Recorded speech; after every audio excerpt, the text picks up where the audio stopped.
अपनी हुकूमत के अंदर अगर कोई अपनी तानाशाही चलाता है, कुछ दिनों बाद दूसरे की हुकूमत आएगी, वो उसको पलट देगा। ये तो चलता रहेगा, क्या दिक्कत की बात है इसमें? अपनी जब उसकी आएगी वो उसको पलटी मार देंगे। एक बात ये भी तो है, एक खाली आगे समझ में अतीक ही थोड़ी, अतीक के साथ तो पता नहीं कितने अतीक हैं। सिर्फ अतीक का मकसद, अतीक के बाद क्या ये जो समाज जो है इसको जुल्म को खत्म कर देगा?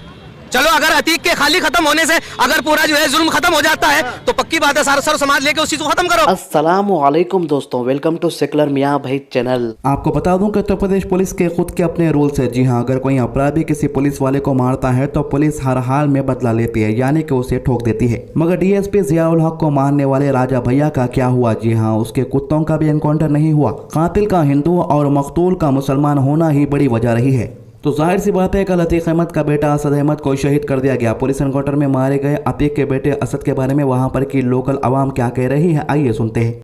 अतीक से अलग अलग तो पता नहीं कितने अतीक पड़े हैं। खुद योगी जी अपने आप खुद पे देख लिए, खुद योगी जी पे कितने अभी के मामले हैं। अभी जो योगी की सरकार में है, खुद योगी पे है और पे है, कितने मामले हैं आपको नहीं पता? आपको नहीं पता? आप कहेगा उत्तर प्रदेश का चीफ मिनिस्टर हमारे भैने सिंह का खुद एक क्रिमिनल है। जी हाँ, इस पेपर पर लगे छोटी साइन की फोटो के साथ लगे धाराएं को देखिए। मुस्लिम अपराधी को सजा अगर बंदूक से दी जाएगी तो हर अपराधी को सजा बंदूक से ही देना चाहिए। ये सेक्शन जो है किसी और पर नहीं बल्कि उत्तर प्रदेश के चीफ मिनिस्टर पर लगी थी। जहाँ पर योगी सीएम बनते ही खुद पर लगे सारे केस वापस ले लिया। अगर समाजवादी पार्टी यूपी के सीएम की तरह कार्रवाई करते तो उत्तर प्रदेश के सीएम का कब का एनकाउंटर हो जाता। कोई कह रहा है? बताओ, कोई कह के दिखाओ। जो कहेगा वही जेल जाएगा, इसलिए कोई कहता नहीं है। आप तो खुल के बोल रहे हैं। खुल के यार, कमाल है। क्या करेंगे? ज्यादा से ज्यादा गिरफ्तार करेंगे, क्या करेंगे मेरे अजीज? जुल्म कोई सबसे पहले किसी पे इल्जाम लगाने से पहले अपने आप को देख लो कि तुम खुद क्या हो। दोस्तों, उत्तर प्रदेश के मुसलमानों पे जो जुल्म हो रहा है, फिर भी मुसलमानों की हिम्मत की दाग देनी पड़ेगी। जी हाँ, इतना होने के बावजूद भी हक बात करने से मुसलमान वहाँ पर के पीछे नहीं हट रहे हैं। अगर यही जज्बा उत्तर प्रदेश के हर मुसलमान के अंदर आ जाए तो फिर उत्तर प्रदेश का योगी कुछ नहीं कर पाएगा। हमारे भाई साफ कह रहे हैं, क्या करेंगे? ज्यादा से ज्यादा जेल में डालेंगे। वो हमारे यहाँ पर रहता तो अरे भाई सीएम के बारे में कुछ भी न को बोलो भाई, जेल में डाल देते, खाली पीली चुप बैठो, तुम्हारी सुकून की जिंदगी गुजार लो, ना बोलते। हमारे भाई कह रहे हैं कि अगर आप खुद ही फैसले ले लोगे तो फिर कोर्ट कचहरी का क्या करना है उत्तर प्रदेश में?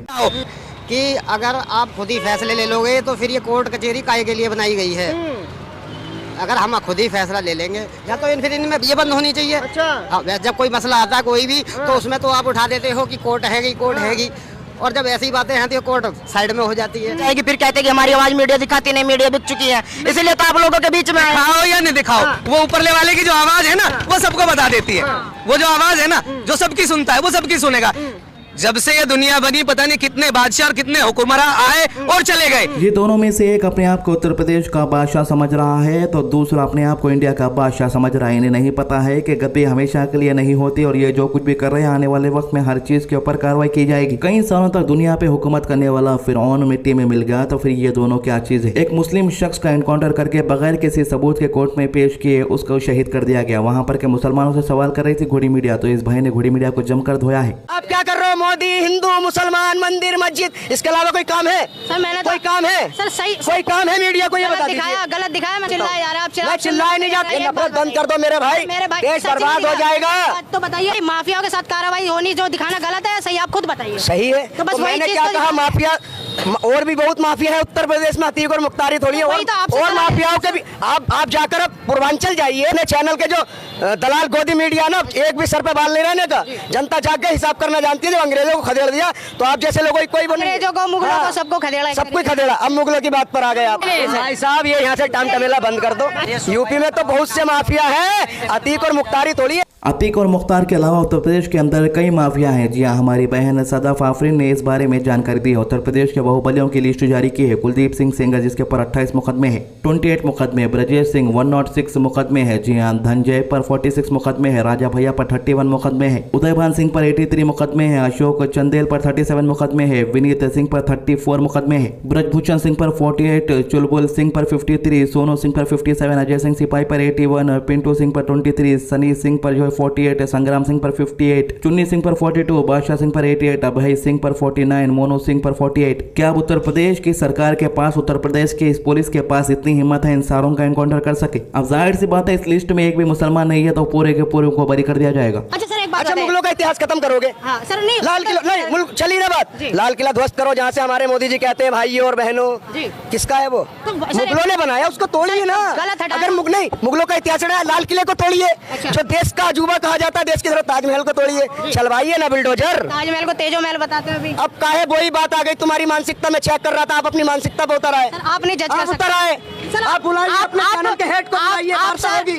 आप इमोशन पे बात करें, फैक्ट नहीं, पे बात इमोशन तो नहीं करता भाई इमोशन पे मैं नहीं, मेरे अंदर का जज्बा नहीं, पूरे देश का ये आक्रोश है। ये आक्रोश हमारा छुपा हुआ, जिस दिन देश की जनता जाग गई ना, इन मीडिया वालों को ना इस तरीके से जूती लगेंगे कि याद करेंगे। नफरत ये गलत नहीं कह रहे। माफियाओं को मिट्टी में मिला दिया। पूर्वांचल जाइए, माफियाओं की कुंडली निकलवाइए जाकर। धीरे धीरे माफिया सामने आ रहे हैं, तो सर सबका इलाज होगा। माफिया मैंने क्या कहा, उत्तर प्रदेश में और भी बहुत माफिया, योगी और मुख्तारी थोड़ी है। 93 के बाद जो जे हॉस्पिटल कांड हुआ था, उसमें ब्रजेश सिंह खुद आरोपी है, उसका भतीजा बीजेपी से विधायक है, तो वो आरोपी नहीं है, वो माफिया नहीं है। सोनू मोनू माफिया नहीं है, राजा भैया माफिया नहीं है, धनंजय सिंह माफिया नहीं है। माफिया सिर्फ अतीक और मुख्तारी नहीं है। तो कल असदुद्दीन ओवैसी ने कहा था कि जुनैद और नासिर को जिसने मारा, तुम बीजेपी उसका भी एनकाउंटर करोगे? नहीं करोगे, इसलिए नहीं करोगे क्योंकि तुम मजहब के नाम पर एनकाउंटर करते हो। ये एनकाउंटर नहीं, कानून की धज्जियां उड़ रही है। अगर तुम फैसला करोगे कि गोली से इंसाफ करोगे तो फिर अदालतों को बंद कर दो। तो असदुद्दीन ओवैसी के अल्फाजों में वही दर्द है जो तुम्हारे हमारे सीनों में है, और ये दर्द अखिलेश, मायावती, नीतीश, तेजस्वी, राहुल गांधी, पवार, ममता बनर्जी के दिलों में नहीं हो सकता। ये बात सिर्फ अतीक अहमद के बेटे की नहीं बल्कि पूरे मुसलमानों की है, जो एक बेकार सिस्टम के टारगेट पर है। हमारे भाई मोहम्मद तनवीर भी कहते हैं कि नाम देखकर गुनाह तय किया जाता है। मुख्यमंत्री योगी पर भी कई गंभीर धाराओं पर एफआईआर दर्ज थी, दंगे भड़काने तक के शामिल थे मामले, लेकिन नाम का फर्क है। पहले सांसद फिर मुख्यमंत्री बन गया। अतीक अहमद कई बार सांसद रहे हैं, अब जेल में है, और योगी मुख्यमंत्री बन गया है। अब अंजना ओम कश्यप जैसी दलाल को देखिए, अगर 1992 में होती तो इसी तरह पूछती कि कौन कौन चाहता है कि बाबरी मस्जिद टूटे। तब ये नहीं थी, लेकिन आगे पूछ सकती है कि कौन कौन चाहता है मस्जिद के सामने डीजे बजे, मदरसों के सामने डीजे बजे, मुसलमानों के घरों पर बुलडोजर चले। मैं ये इसलिए बोल रहा हूँ क्योंकि जैसे कि आप देख सकते हैं, आज तक पर जो है ऑफिशियल पोस्ट किया गया है उनके अकाउंट से, और अंजना ओम कश्यप की तस्वीर अंजना ओम कश्यप बात कर रही है, कह रही है कि कौन कौन चाहता है कि अतीक अहमद का एनकाउंटर। अब दूसरी तरफ कांग्रेस पार्टी वाले अपनी खुद की धुन में रहते। जी हाँ, कांग्रेस नेता दिग्विजय सिंह का बड़ा बयान आया। ये कह रहे हैं कि हिंदुओं की जनसंख्या के मुकाबले तेजी से मुसलमानों की जनसंख्या घट रही है, यानी मुसलमानों की आबादी घट रही है।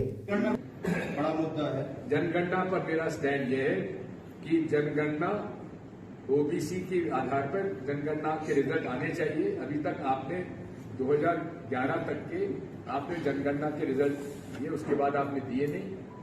जनगणना होनी चाहिए, और मैं इस बात को दावे कह सकता हूं कि भाजपा और संघ का जो प्रचार है कि मुसलमानों की जनसंख्या बढ़ रही है, ये बिल्कुल सरासर झूठ, गलत और अप्रमाणित है। क्योंकि तेजी से हिंदुओं की जनसंख्या से ज्यादा तेजी से मुसलमानों की जनसंख्या घट रही है। मैं प्रमाणित कर सकता हूं। मैनिफेस्टो में देंगे। तो लास्ट ट्यूसडे के दिन 20,000 फलस्तीन के मुसलमान अल्लाह की इबादत करने के लिए मस्जिद अल-अक्सा पहुंचे। अब सबसे बड़ा सवाल यह है कि फलस्तीनियों में भारतीय मुसलमानों की तरह जर्रा भी भाईचारा नहीं है। अपने किताबी भाइयों के लिए एक मस्जिद नहीं छोड़ सकते। जी हाँ, जबकि यहूदियों के लिए उस जगह की कितनी अहमियत है ये पूरी दुनिया जानती है। ये हमारे इंडिया के मुसलमान भाई सरेंडर है, और वहाँ जालिम किताबी भाइयों के सामने निडर। भाईचारे के नाम पे बाबरी मस्जिद को दे दिए, उसके बाद काफी मस्जिदां शहीद हो गए हजारों की तादाद में। फिर कुछ लोग कमेंट करके हमें ही पूछते हैं कि तुम दुश्मनी क्यों पैदा करा रहे हो। अब तो दुश्मनी कौन पैदा कर रहा है ये तो पूरी दुनिया जान चुकी है। आज की अच्छी बात, अल्लाह ताला कुरान में फरमाता है कि भला क्या हम पहली बार पैदा करने से थक गए थे? नहीं, लेकिन ये लोग नए सिरे से पैदा करने के बारे में धोखे में पड़े हुए हैं। अल कुरान सूरा 50 आयत 15। वीडियो को ज़्यादा से ज़्यादा शेयर कीजिए, नमाज की पाबंदी कीजिए, कुरान की तिलावत कीजिए और दुआ में याद रखिए। अल्लाह हाफिज़।